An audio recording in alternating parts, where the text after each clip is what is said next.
Welcome back to Sissy Maya. Make sure to subscribe to our channel to never miss an update. Additionally, consider subscribing to my Patreon to get access to these features, and much more. Daniel Walker stretched out on the sunbed, welcoming the gentle warmth of the early Mediterranean morning sun. This was living. He and his family had arrived late the night before on Skiathos, a small Greek island in the Aegean Sea, to begin a 2-week holiday funded by his father's last bit of redundancy pay. Bill, Daniel's father, had recently faced tough times after being laid off from the factory where he'd worked since leaving school. Finding a new job wasn't easy, but he held on to his pride. A year ago, Bill had promised the family a trip abroad to celebrate Daniel's upcoming university graduation. Daniel had always been the family's star student, and his parents had made many sacrifices to provide him with the best education. Bill was determined to make good on his promise, even if it meant little money would remain after the holiday. Daniel and his younger sister Emily had tried to talk him out of it, but Bill booked the trip regardless. They were a close family. At 22, Daniel was his father's pride and joy. Bill loved Emily, 18, just as much. She worked as a secretary at the same company where Daniel had just accepted a job. Though not as academically gifted, Emily was content, looking forward to a simple life as a wife and mother like their mother, Susan. She wasn't focused on a career, preferring to enjoy life and have fun.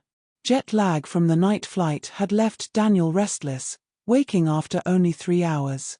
The thin rays of sunlight slipped through the metal blinds of his small hotel room. Stretching out his stiff limbs, he yawned and pulled open the blinds to a bright, warm morning. Grateful to be alive, Daniel put on his swim shorts, poured fresh orange juice from the basic kitchen, and headed to the hotel pool. He was the first to arrive that morning. After dozing off for an hour, a sudden splash startled him awake. Emily emerged from the pool wearing a striking cobalt blue bikini cut high on the hips. He had always cared for his sister in a purely brotherly way but couldn't help admiring her beauty as if she were a fellow traveler, free and available. She was stunning. About 5 feet 5 inches, with long, graceful legs leading to smooth, shapely hips. Her slim waist supported a figure topped by full curves barely contained by the bikini top. Delicate shoulders and a graceful neck framed a flawless, almond-shaped face, crowned by natural blonde hair falling just below her shoulders. The cool pool water had caused the fabric of her top to cling slightly, and Daniel felt a mix of admiration and guilt for noticing. She would one day make someone very happy, and he felt a brief pang wishing it could be him. Emily, aware of her effect, smiled warmly at Daniel as he hurriedly adjusted his shorts. "Morning, bro," she teased, settling beside him on the sunbed. "Up with the sun, I see." "Hey sis, nice swimsuit," he replied. "This is glorious. I'm glad we let Dad have his way. We owe them when this holiday's over. They've done so much for us." "Definitely," Emily said. "But right now, the best way to help is to enjoy ourselves. That's why they arranged this trip. I know it's early, but any plans today?" "I thought maybe the beach, to check out the scene, and then that nightclub we saw last night." "Nothing yet, but I want to explore. Maybe rent a scooter and tour the island. The brochures say you can do it in a day. Want to come tomorrow?" "Sure, but only if you come to the club tonight with me. I can't go alone, I'd look desperate." "No worries. I'm sure you won't be alone long, but I'll come anyway. I need a good night out. I haven't had time for fun in years. Maybe I'll get lucky tonight too." Emily returned from the beach in time for dinner with the family before getting ready for the night ahead. Daniel had taken a bus into Skiathos town and came back with a rented scooter for the next day's trip. "Still up for tomorrow?" he asked. "I checked with some shops. They recommended touring the northwest side, up into the mountains overlooking Skiathos. There's a ruined village called Castronisha abandoned after World War II. The locals never returned after an earthquake damaged the area." "Sounds great, bro. Oh, and you don't need to escort me tonight. I met a local guy, Theo, at the beach. He's taking me." Seems the locals love blondes, lucky me since most Greek women are brunettes. You okay with that? Don't want you cramping my style. I guess that's fine. I'm a bit tired anyway and could use an early night before tomorrow's trip. Take care tonight, don't want the locals thinking English girls are easy, he joked, earning a playful slap from Emily. Emily went back to her room to begin the lengthy process of preparing for the evening. Daniel never understood why women took so much time to get ready, but with Emily, the result was always worth it. She emerged wearing her most alluring makeup, a shimmering white sleeveless dress that reached mid-thigh, paired with white slingback sandals. Holding a matching clutch bag, she looked stunning. Daniel felt a twinge of jealousy thinking about how fortunate Theo was and wished he could be in his place tonight. He hoped Emily wouldn't be too easily won over. Take care, sis. Don't let him take advantage of you, he warned. Stop worrying, bro. I'm old enough to handle myself now. Besides, Theo has been nothing but a perfect gentleman and quite romantic so far. I'm sure he just wants to have some fun and won't try anything, Emily replied, sounding annoyed. Daniel thought to himself, girls can be so naive, fully aware of what most men would want if given the chance. Still, he knew Emily was tough and more than capable of protecting herself. Daniel hadn't heard Emily come back. He had fallen into a deep, much-needed sleep. She had enjoyed a lovely evening with Theo, who had been nothing but courteous and chivalrous. She suspected he was just warming her up for something more serious, as he had already asked to see her again. She welcomed the attention, he was handsome, and no one had ever treated her with such respect before. She woke early, had a light breakfast, and got ready to join Daniel for their island excursion. She dressed casually in a sleeveless tee and light pink denim shorts. As usual, Daniel thought she looked effortlessly feminine and utterly captivating. Daniel started the scooter, and with Emily holding him tightly from behind, they set off toward the mountains. He enjoyed the feel of her soft hands gripping him and the warmth of her body pressed against his back.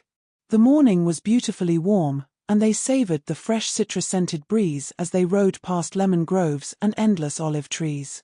They passed through town and followed a rough dirt track winding up the mountain, the road Daniel had found on the map.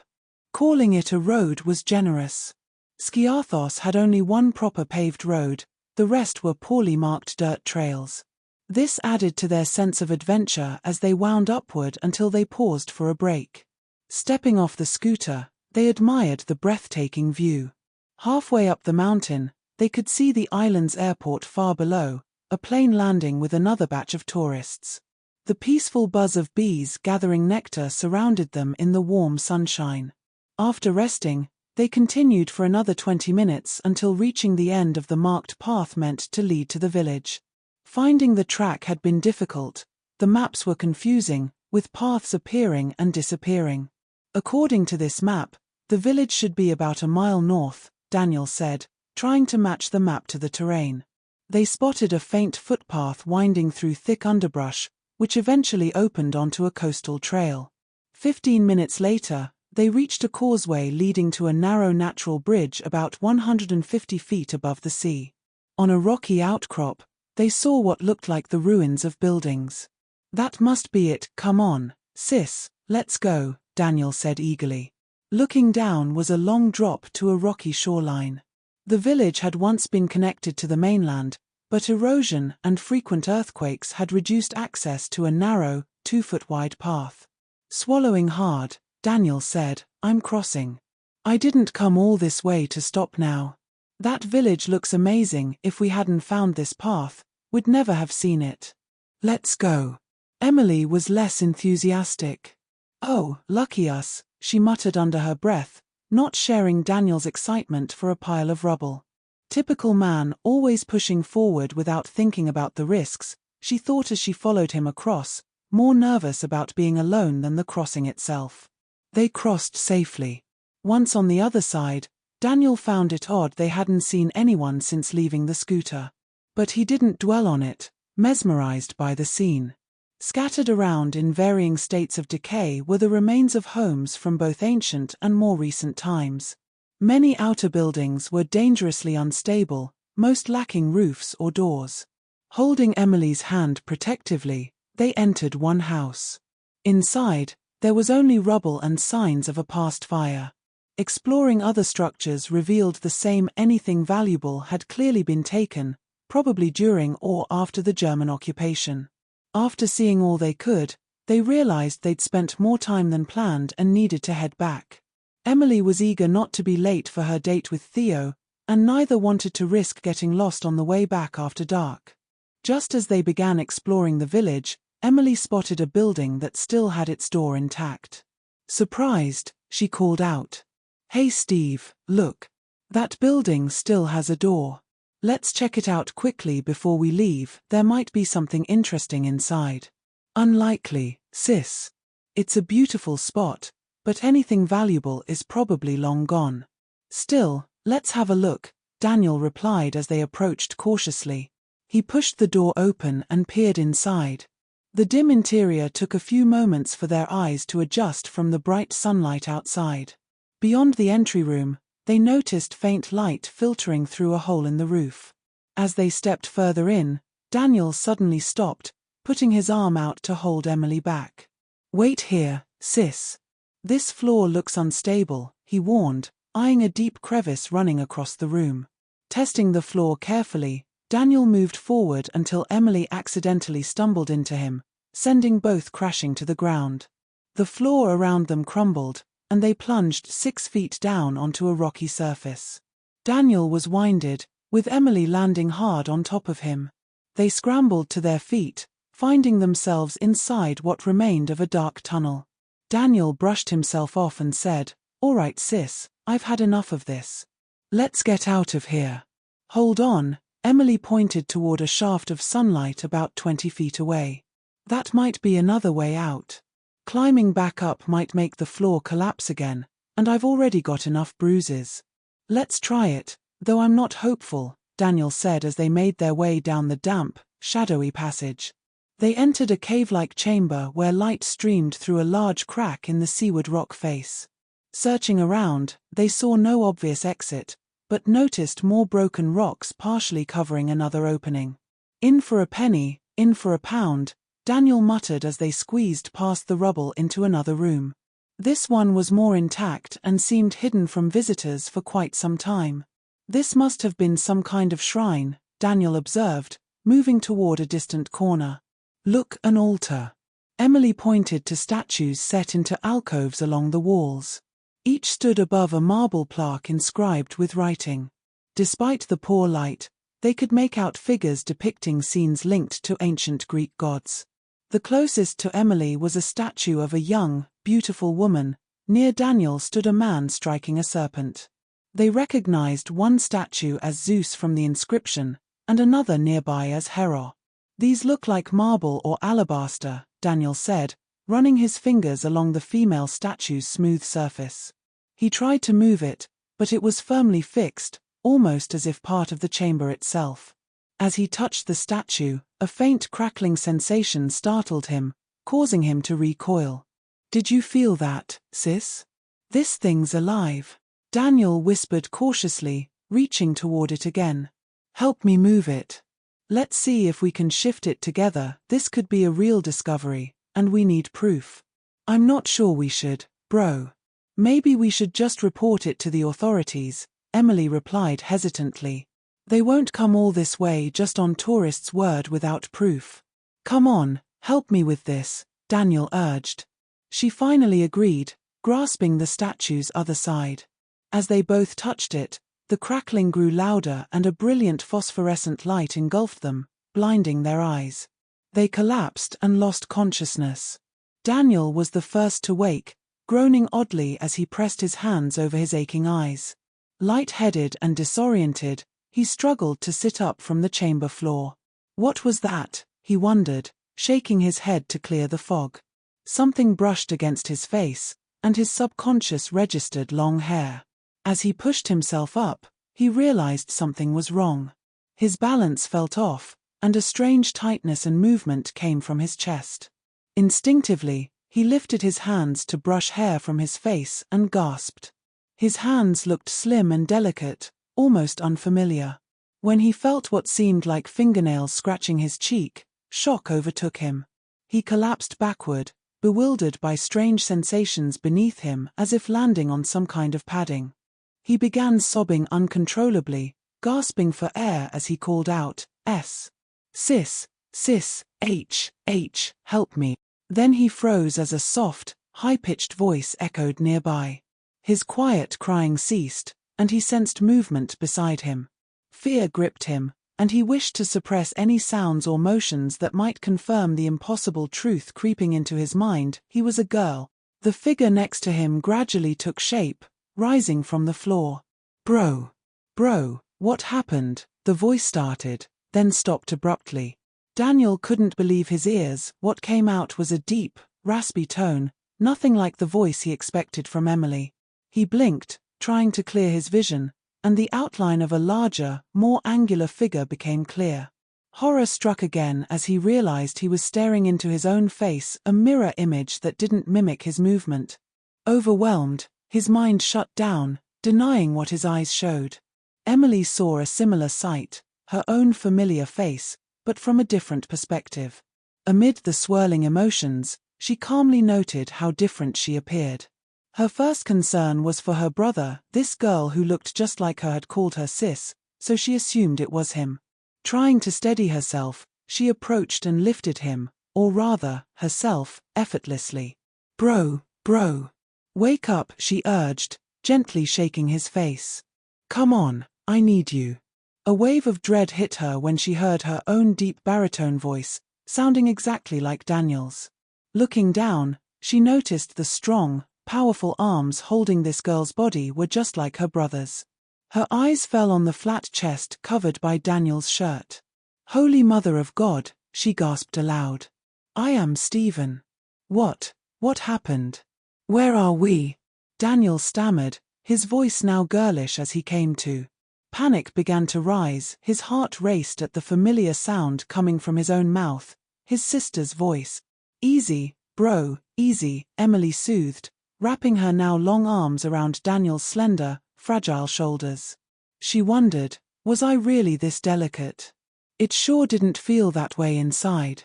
She marveled at the strange new sensations and strength coursing through her body. The oddest feeling was a sudden swelling and urgent tension around her inner thighs as the male body instinctively reacted to holding a helpless female. As Daniel stared into the worried face that was now his own, rational thought returned. If he was this girl, and she was looking at him, then he must be Emily. He glanced down, seeing his delicate hands and slim nails, the familiar denim shorts and bare legs he'd worn minutes ago. Gathering courage, he looked at his chest from a new angle, which exaggerated the size his sister's chests he had admired just yesterday. Sis, what happened to us? We've swapped bodies, we have to change back. I can't live as some weak girl, Daniel stammered, panic rising again. Emily gripped his shoulders firmly and steadied him. Hey, enough with the weak girl nonsense, that's me you're talking about, she said, annoyed at his reaction. Weak? Hardly. Although the girl she held did feel light and fragile, had Daniel really seemed that way? She didn't feel the same panic he did. Still, she remembered she had suffered panic attacks before. Maybe it comes with the body, she mused. Sorry, sis, I don't know what's come over me, he muttered, embarrassed. Vulnerable like never before, he had always been confident and self-assured. His anxiety stirred a new sensation, a pressing need to relieve himself. The urge felt different, stronger, coming from an unfamiliar place. Sis, sorry, but I've got to pee. What do I do? He asked. Oh brother, she sighed, rolling her eyes. Go back into that tunnel, just find a spot around the corner to squat. You'll figure it out naturally, Emily said kindly. As he walked away, she called after him, and hey, no peeking. Daniel retreated into the tunnel until he felt far enough for privacy but close enough to feel protected. He removed Emily's denim shorts and panties, thinking, how am I going to do this? It feels so strange. Supporting himself against the wall, he tried to squat. His body's urgent need took over. A stream of urine sprayed uncontrollably, splashing on his legs. He had no idea how to direct it properly. When the flow stopped, he realized he was wet and needed to clean himself, but there was nothing to use. He hesitated to look closely at his unfamiliar anatomy, reluctant to face the reality. He pulled up the panties and shorts, disgusted by the dampness. Yuck, this is awful, I really hate this girl stuff. Returning to the chamber, he saw Emily coming back from her own break. Hey, I just did the same thing, you guys have it so much easier. Just unzip, pull it out, and done, she observed. Daniel looked ready to burst into tears again. Look, it's okay. Don't worry, Emily said, gently holding Daniel's small hand. Let's sit down for a minute and think about what happened. You said the statue crackled when you first touched it, and then when we both tried to move it, we were suddenly surrounded by that ball of light. Obviously, the statue caused this, and maybe it's the key to reversing it, she added, a hint of reluctance in her voice. As she reflected, she realized it might be interesting to experience life from the other side for a while. Daniel could definitely use some insight into what it's like being a weak and feeble girl, she thought with a smirk.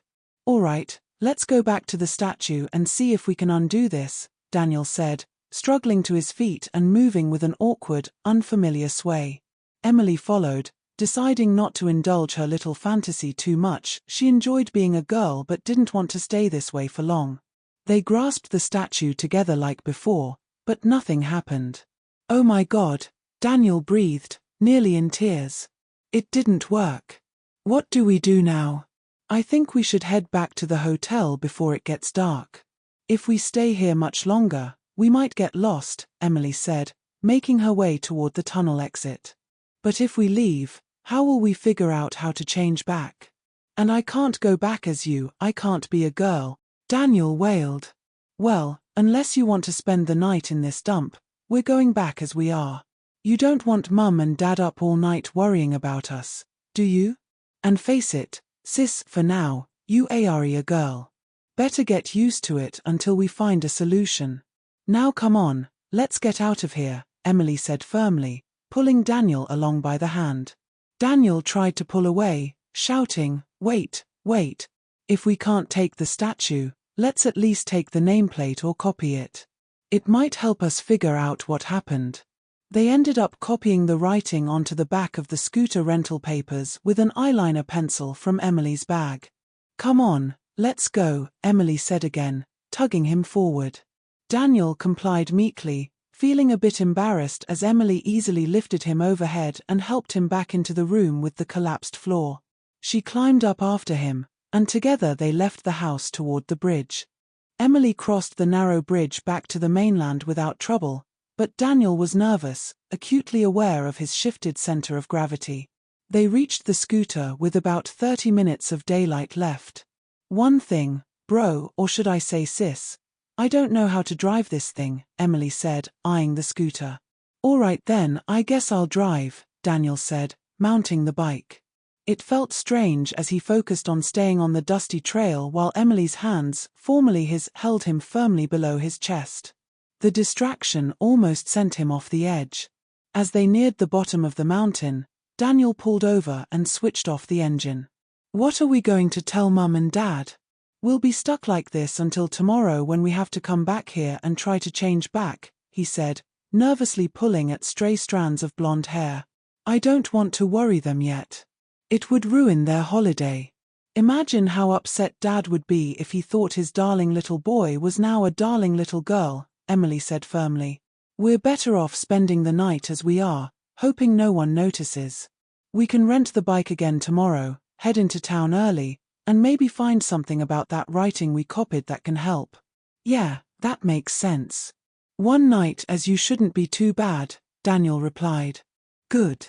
Let's get moving, don't forget. You'll need at least an hour to get ready for your date with Theo tonight, Emily teased. Date with Marius? Daniel sputtered in a ridiculous high-pitched voice. There's no way I'm going out with your new boyfriend. This is bad enough without some local Romeo trying to get into your. I don't even know what I mean, my pants. Think again, sis. Think again, sis. You're not losing the best-looking guy on the beach for the rest of this holiday. Once I'm back to normal, I've got plans to have some serious fun with him. You'll do exactly what you're told. Daniel was speechless. How could she be so sure he'd go along with this? It was one thing to protect their parents from worry, but another entirely to fend off someone who thought he was the catch of the season. He hadn't even entertained a gay thought in his head. He'd have to do this over her dead body before it happened. God, Emily, how much longer is this going to take? Daniel groaned as she applied eyeshadow. Feels like we've been at this forever, I can't handle much more. Quit complaining, Emily snapped, coating his lashes with mascara. A girl's got to look perfect for an important date. I'm not letting you look like you don't care. And another thing, stop calling me Emily. Remember, you are Emily now, at least until tomorrow when we figure this mess out. Got it, Imogen? She demanded, brow furrowed, forcing Daniel into submission. Yeah, let's just get this over with, she added sharply. Daniel, now in Emily's body, couldn't believe he'd let himself get pushed into this ridiculous situation. He'd made a token protest but was shocked at how quickly he'd given in. It seemed like Emily was relishing the moment, eager to pile on as much embarrassment as possible. They'd managed to fool their parents with vague answers about their day and a rush to get Daniel ready for his date with Theo. As Daniel turned to leave for his room, Emily stopped him. Your room's over there now, she said, pointing to the one she'd used the past 2 nights. Daniel hesitated but began walking toward it when Emily added, I'll be there soon to help you get ready. I want to make sure you're presentable and sexy for Theo. Sexy?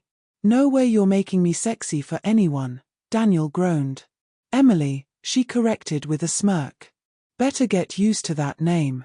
You almost gave yourself away earlier when you didn't respond to Dad. You're already sexy. Seeing myself through your eyes has made me realize just how desirable I am, she laughed. Well, glad you still have your sense of humor, Daniel replied indignantly. Now I'm going to take a shower, and I want some privacy. Thank you very much, he said, slamming the bedroom door. You've got nothing I haven't seen before, Emily laughed, heading into Daniel's room. Daniel began undressing, marveling at his reflection, Emily's body clad only in white lace bra and panties. The bra was tricky to remove, but he enjoyed the freedom as his chest swung loose. Pausing while removing the panties, he stared at the smooth patch of blonde pubic hair. Running his slender fingers over the soft skin, from chest down to groin, he felt a brief, confusing rush of sensation. No, this is wrong, I shouldn't be feeling this, he told himself, hurrying to the shower to stop any further exploration. Before that, he sat on the toilet to relieve himself. It was easier this time, and he found sitting to urinate far more comfortable than his earlier awkward experience. The shower washed away the grime and remnants of the day, lifting his spirits. As he dried off, he almost forgot his troubles until a knock at the door startled him. Hey sis, can I come in? Came a familiar voice. It sounded strange hearing his own voice from someone else, like hearing yourself on a recording, he thought, as he opened the door. Yeah, hang on a sec, Daniel replied, fumbling to put on a coral pink bra he found atop Emily's drawer. Finishing, he slipped into matching panties, almost enjoying the snug fit around his flat groin, so different from his usual boxers. He opened the door, still confused by it all. Oh no, that won't do, Emily declared, eyeing him up and down. You have to take those off, they won't match what you're wearing tonight. Do I really have to? Daniel pouted. Emily paused, surprised. Standing there with a shifted weight and a sulky pout, he looked every inch a teenage girl. He'd pass okay, the real challenge would be convincing their parents. They'd both need to fully embrace their new roles, starting now. Yes, you do, she insisted. And we better stop using our real names. Call each other by our new ones, or we'll slip up. From now on, I'm Daniel, and you're Emily. Think of yourself as a she, it'll be easier. Got it, Emily, she said firmly. A shiver ran through Daniel as his mind tried to adjust to the new identity. He wished he could control his feelings like before, instead of being so panicked and confused. Do we have to do this? I'm losing myself. Why not just tell Mum and Dad? They'd be supportive, he thought. Oh, stop whining, you sound just like a girl already, moaning and sulking. Give it a rest, Emily, Daniel said pointedly. Besides, this is probably just for one night. We agreed on the plan, keep calm and spare Mum and Dad the worry. They're having a great holiday and don't need to be stressed. Soon enough, we'll be back to normal. She continued, come on, Theo will be here in 45 minutes. We've got a lot to do, said Daniel as he rummaged through Emily's underwear drawer and pulled out a black lace underwired bra and panty set. Put these on, and then we can start with your makeup. Makeup? Emily thought, struggling to see herself as a girl. She didn't protest much, feeling a bit sheepish after Daniel's earlier scolding. She just went along with whatever her brother, God, this was so confusing, wanted. Why was she giving in so easily? Daniel led Emily to the dressing table and began preparing her for the night. Finally, Emily sighed to herself, still struggling to embrace her new identity as she followed the new Daniel to the mirror. She stepped back, amazed by the reflection. Daniel had dressed her in a little black sleeveless dress with delicate spaghetti straps that showcased every curve. Her long golden hair flowed in silky waves to her shoulders, perfectly framing her almond-shaped face. Her bright electric blue eyes looked captivating beneath subtle eyeshadow and mascara, topped by finely arched brows. The dress emphasized her graceful neck and narrow shoulders, Daniel's favorite feminine features when he was a man, highlighting softness and vulnerability. The sculpted bust line and narrow waist flaring into womanly hips sent shivers down his spine. The dress ended just above mid-thigh, revealing slim, shapely legs and delicate feet adorned with dark red nail polish peeking through 2-inch heeled sandals. God Almighty, Steve, she exclaimed angrily. What have you done to me? I look absolutely irresistible. No man with full control will keep their hands off me. I can't believe this. I even feel myself getting damp just looking at me, and it's not a nice feeling, she said, fearful of the night ahead. Looking at him, she noticed a reaction from Daniel. Yeah, I have to admit, if I weren't so respectful of your, my honor, I might consider a bit of incest myself. Just then, a knock sounded at the door. Come on, sis, that must be your date. Remember to behave, and don't do anything I wouldn't, she laughed softly, enjoying the irony. A voice called from the hallway, Emily, come on, your young man's waiting. Emily felt her heart race and knees shake as Daniel pushed her into the hallway to meet her date. With a final nudge, he said, go on, girl, don't let me down. She almost floated toward him, marveling at how easily she walked in heels. Maybe the body remembers. Theo took Emily's delicate hands and said, Emily, you look perfect.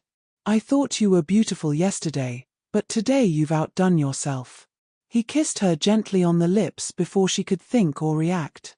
Her mind spun with confusion as waves of sensation flooded her. Initial revulsion quickly turned to pleasure, as a voice inside her admitted this felt quite nice. The feeling of vulnerability shifted to wanting to feel defenseless, to be protected by this handsome man. Everything happened so fast her male mind couldn't process it, and soon she found herself responding to her body's signals. I've just got to go with the flow, she thought as Theo led her to his car. I just have to get through the night, that's all. I hope. Getting into the car was another new experience. Theo opened the passenger door and held it for her. This felt strange, she was used to doing that. She hesitated, wondering how to get in without giving Theo or anyone watching a show. Remembering how girls she'd seen entered cars, she swung her legs in backside first and, awkwardly but successfully, managed to get in. She could almost swear she saw Daniel watching from behind the blinds. Bet he's really enjoying this, she thought as Theo started the car and pulled away. The evening was everything Emily feared and more. Later, reflecting on the night, she realized with some unease there were moments she actually enjoyed. It began innocently enough with Theo taking her to a cozy Greek taverna for a candlelit dinner. She ate lightly, mostly seafood, but that suited her reduced appetite. Theo was the perfect gentleman, showing her to a seat and pouring her a glass of local white wine, which she sipped slowly. Before she realized it, they'd finished a bottle between them. Normally, this would have no effect on Daniel, but in Emily's body, she started feeling lightheaded. She giggled at Theo's broken English but appreciated his effort. She began to enjoy the evening as the wine and Theo's attentiveness eased her anxiety and flattered her. By the time Theo drove them to a nightclub for another drink, a pink lady for her, she was relaxing enough to let him put his arm around her. She reassured herself that she was only doing what the real Emily had asked. The alcohol had helped her accept her temporary role as a girl, and she decided to try to enjoy this once-in-a-lifetime experience. This time, when Theo pulled her close, she didn't resist and accepted his kiss. The taste of a man was quite different from what she'd expected, and despite herself, she found she was returning it. Time seemed to slip away as she melted under the kiss, feeling giddy from the whole experience. She noticed the kiss penetrated her senses far more deeply than when she'd been a man, and with a detached amusement, she realized these feelings were affecting other parts of her body. Her pointers grew more sensitive and hardened, almost like little erections. Theo led her onto the dance floor, and she slipped effortlessly into the female role during the slow songs. The ease terrified her. Her male instincts snapped back when she felt Theo's excited male organ pressing against her stomach. Quickly, she excused herself, "I need to go to the ladies' room," and almost ran inside. Finding a cubicle, she sat down, confused. What was I doing out there? She wondered. I was enjoying that until his touch shocked me back to reality. Slowly, she began to calm. She felt the urgent need to relieve herself. Raising her skirt, she pulled down her panties and finished, then wiped away both her body's secretions and lingering urine drops. She realized she must have been quite excited and that she needed to get home before she lost control completely and did something her real sister would regret. This was turning into a nightmare. She told Theo she felt a little unwell, blaming the seafood, and asked to be taken home. She apologized profusely to avoid jeopardizing the real Emily's future chances. To soften the blow, she returned Theo's goodnight kiss with a convincing passion. He must have thought he had it all figured out after their dance. Back at the house, she found Daniel downstairs sharing a late-night scotch with their father, something she had always enjoyed as a bonding moment between men, and she hoped to enjoy it again soon. "How was your evening, sis?" Daniel asked with a big grin. "I went out with Mum and Dad and ended up shooting a few games of pool with Dad." "Yeah, and for once I actually beat him," their father added with satisfaction. "He was definitely off his game tonight." "Better luck next time, son," he chuckled, topping up his glass. "Well, sis, you haven't said a word about your night. Judging by your smudged lipstick, you must have had fun," Daniel teased loudly. "Oh, go mind your own business," she snapped, storming off to her room. Father and son exchanged a glance, then burst out laughing, nearly spilling their drinks in unison. Women. I'll never understand them. Emily heard this and felt utterly helpless and frustrated. She broke down sobbing into her pillow before drifting off, drained both physically and emotionally. Emily woke first the next morning as sunlight streamed through the blinds. She opened them, letting the heat fully wake her. Glancing at the alarm clock, she gasped it was already 11:15 a.m. Everyone had slept in, likely due to jet lag and last night's alcohol. She grabbed a fresh pair of shorts and a full-length t-shirt, marveling again at how lovely she looked no matter what she wore. Then she knocked on Daniel's door. "Daniel, come on, the morning's almost gone. Get up," she called, realizing there was no way they could get to Skiathos town, renew the scooter rental, and return to the village before dark.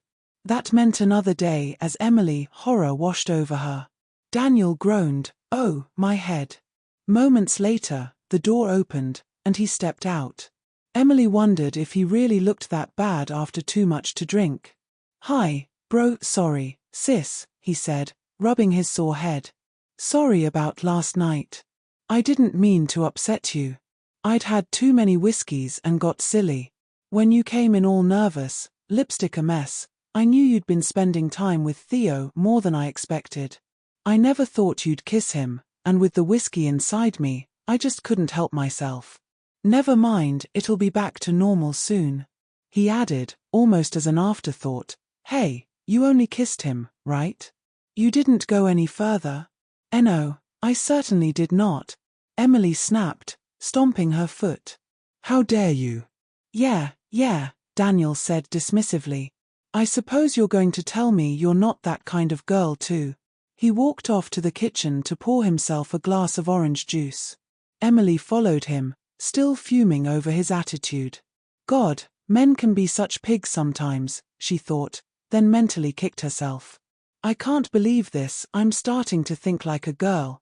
I've got to change back soon. Anyway, she continued, there's no way we're going to fix this today, there just isn't enough time. Oh, come on, think. I don't want to spend another minute like this, let alone another day, she moaned. Okay, Daniel said, reluctant to argue given their fragile situation. Face it, we're stuck like this for at least another day.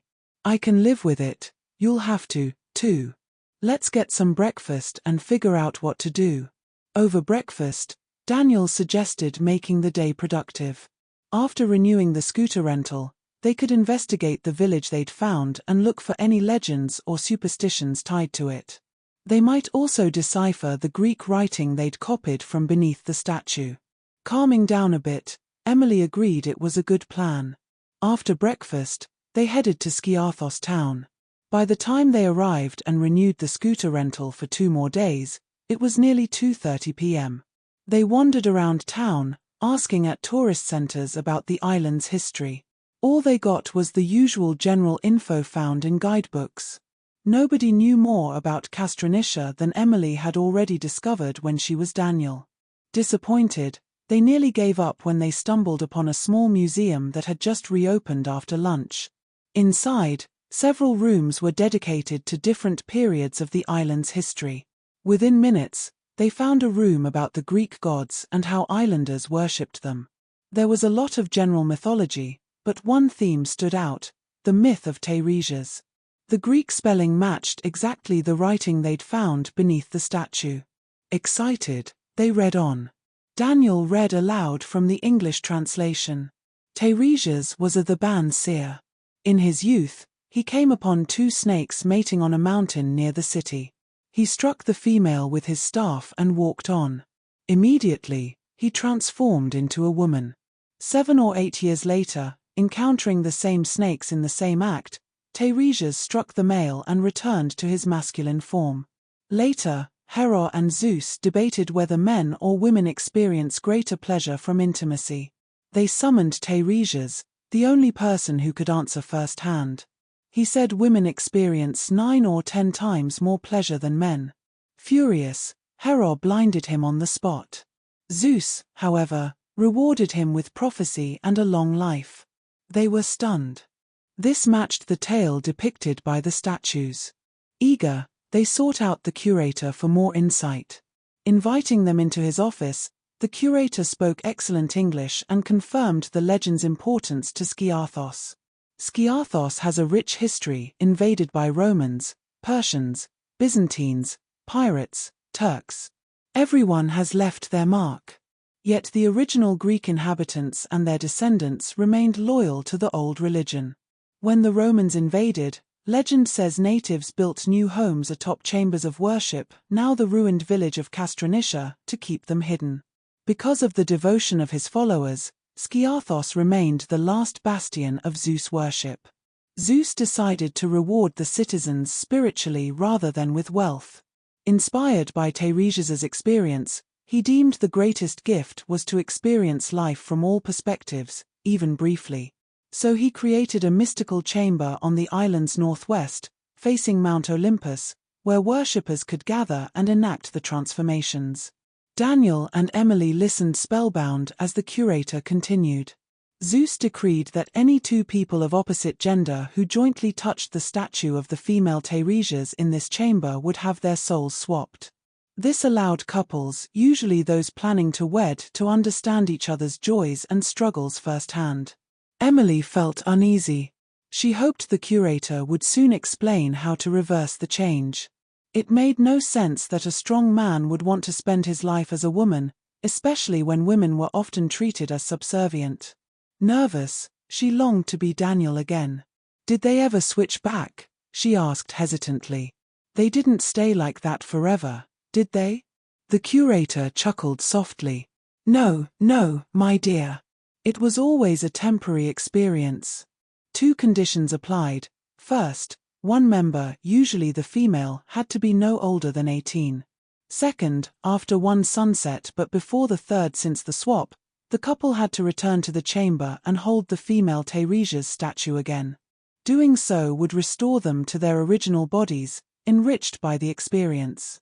Daniel quickly jumped in. If they returned to the chamber and held the statue, they'd be restored. Does that mean if they failed, they stayed in their new bodies? He asked nervously. That's correct, my son, the curator replied. Indeed, some who swapped found they preferred life in the opposite gender and chose to remain. If they didn't reverse the procedure before the third sunset, the change became permanent, no return possible. Interestingly, it was usually the former males who decided to stay. This was truly a unique gift Zeus granted Teiresias.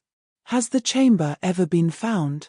Emily asked, relief mingling with fear, relief that reversal was possible, fear that they had to find the chamber and repeat the ritual by tomorrow night, or risk remaining as they were forever. No, my dear, not for a very long time. Legend says it lies beneath the ruins of Castronetia. The last known use was during the 13th century after the Byzantine invasion. Massacres in the area meant the location was lost or forgotten. It was a fiercely guarded secret. Such a divine gift isn't shared lightly, the curator exclaimed. Thank you for your interest in our island and its myths, he added, shaking their hands. I must return to the museum now, others may need assistance. With that, he bid them farewell. Stepping back into the bright sunlight, Daniel and Emily watched the setting sun, keenly aware of its meaning. This was their second and final sunset in their swapped bodies. If they didn't reverse the change before tomorrow's sunset, there would be no second chance. Deep down, they knew the legend was true, they were living proof. After leaving the museum, they decided to share a meal, a ritual they'd done many times, but never under such strange circumstances. Emily opted out of wine, sticking to mineral water. She wasn't in the mood to risk losing any control. Neither wanted to dwell on the possibility of failing to find the chamber tomorrow. Silence hung heavily as they pondered their uncertain futures. Returning to the scooter, Emily approached to mount it, but Daniel said, "Here, sis, let me drive us back." "But you can't, you don't have a license," she protested. "Wrong, sis. Now it's you without the license. I figured if you drove and got stopped, we might end up at the police station or have the bike confiscated. That would ruin our chances of reaching the village tomorrow." "Good point. Too risky. But how will you manage?" "You've never ridden before," she said, handing him the ignition key. "I know. Guess you'll have to give me a crash course," Daniel chuckled, trying to find humor in their situation. Emily took him to a quiet side street and, within half an hour, taught him the basics of scooter riding. As long as he doesn't go wild, it should be fine, she thought, already slipping into thinking of the real Emily as he. Daniel got them back safely. Sitting behind her with her thin arms wrapped tightly around what had been his chest felt odd. Even stranger was the firm pressure of her chests against his back as she clung on. The bumps on the road made them bounce slightly, and despite the worry, she found the sensation not entirely unpleasant.